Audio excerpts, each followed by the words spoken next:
What's up, everyone? Today we're going to be talking about the Tao of Star Wars.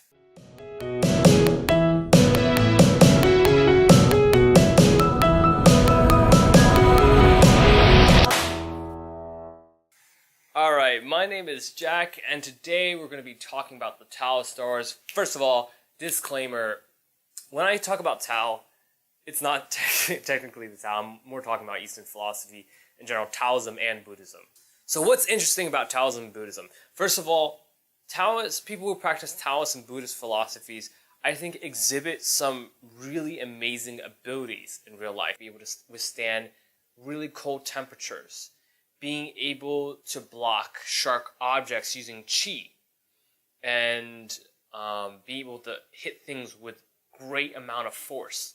Through my own experimentations into Eastern philosophy, in terms of really feeling the pain, really cultivating your chi, I think this really makes sense. The ideas of peace and quiet and connecting to nature can really give you these amazing abilities. I feel like the only way for you to really have superpowers is to use a lot of these principles and ideas. I'm also a really big fan of superhero movies. And what I find is really interesting is that they seem to get this Eastern philosophy completely wrong. Characters in the movies don't really seem to be at peace with themselves. They don't really seem to be enlightened people. I think this is completely unrealistic, besides the fact that they have superpowers. But I think it's completely unrealistic that they're able to achieve these amazing powers and abilities without first finding inner peace. They often have the main character pushing through pain and going through all these trials and somehow fighting so much that they're able to get these massive abilities. Well, we'll have to keep on hurting you. In new and different ways, each more painful than the last. Until you finally mutate. Or die. And it's not the hard work and suffering that I have an issue with. It's just the sense that they don't have this inner peace or enlightenment. I recently watched Marvel's Doctor Strange, and what I found was super interesting about this is that they had a ton of Eastern philosophy in there. Because I do not believe in fairy tales about chakras or energy.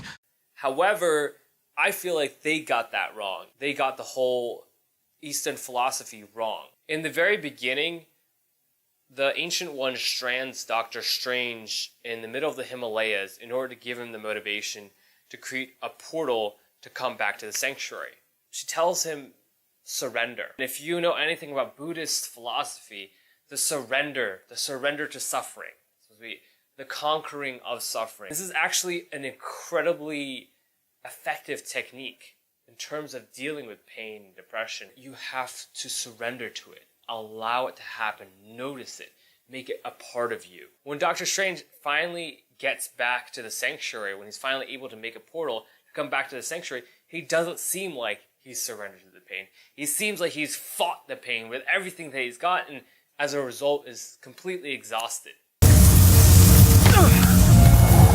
Is there any film franchise that's kind of involving superpowers or superhumans that really does get this principle right? And I think the answer is Star Wars. First of all, the Force seems remarkably like the Chinese idea of chi.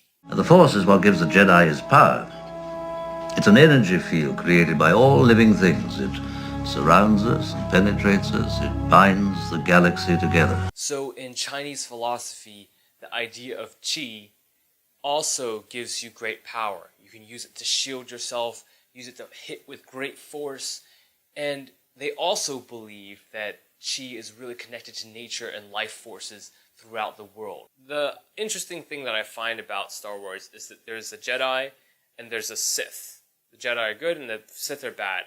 And the Jedi really exhibit a lot of these Eastern philosophy principles. They do a lot of meditation, they're very peaceful, there's a sense of calm. Now, the Sith are completely opposite, and they're really powerful, but they're evil. They're trying to channel fear and anger and hate. The pinnacle of the Tao of Star Wars really happens in a major confrontation between the Jedi and the Sith. In Return of Jedi, when Jedi Master Luke Skywalker, who is an extremely powerful Jedi, if not the most powerful Jedi in the Star Wars universe, confronts Emperor Palpatine, one of the most powerful Sith, if not the most powerful Sith in the Star Wars universe. Luke doesn't fight Emperor Palpatine. Instead, he throws away his lightsaber, almost as a surrender, a kind of surrender like they talk about in Buddhism. I'll never turn to the dark side. You failed, Your Highness. I am a Jedi, like my father before me. So get this, the ultimate showdown between the greatest Jedi and the greatest Sith in Star Wars ends up with the Jedi overcoming the Sith by not fighting. Now that's my kind of movie. Let me know in the comment section below whether you agree with me, whether you think Star Wars is really one of the most Taoist superhero movies out there, and also if you found any other superhero movies that kind of embody this principle. Stay peaceful, my friends. Alright, I'll give it a try. No! Try not. Do. Or do not. There is no try.